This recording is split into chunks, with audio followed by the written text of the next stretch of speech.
நீதிமொழிகள் 22:19. உன் நம்பிக்கை கர்த்தர் மேல் இருக்கும்படி இன்றைய தினம் அவைகளை உனக்கு தெரியப்படுத்துகிறேன்.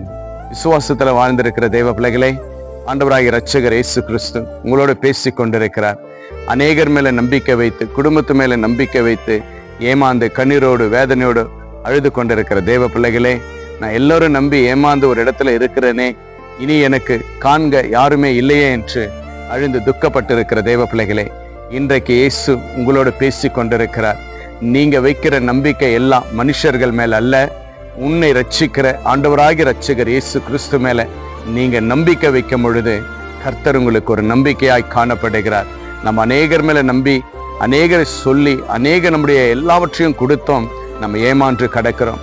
ஆனால் ஆண்டவர் சொல்றார், மகனே மகளே, இனி நீ ஏமாறக்கூடாது, இனி நீ மனுஷனை நம்பாத, உனக்காகவே நான் இருக்கிறேன், உன்னை ரட்சிப்பதற்காகவே உன்னோடு இருக்கிறேன் என்று ஆண்டவராகிய இரட்சகர் இயேசு கிறிஸ்து உங்களோடு பேசுகிற தேவனாய் காணப்படுகிறார்.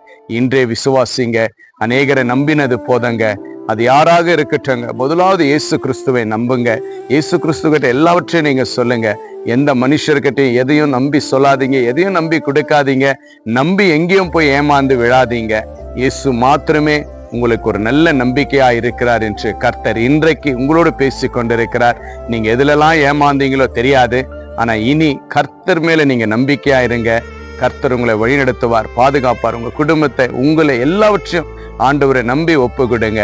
நிச்சயமாகவே கர்த்தர் உங்க குடும்பத்தையும் உங்களையும் ஆண்டவர் ஆசீர்வதித்து பலப்படுத்துகிறவராயிருக்கிறார். விசுவாசிங்க, கர்த்தர் பெரிய காரியத்தை செய்வார்.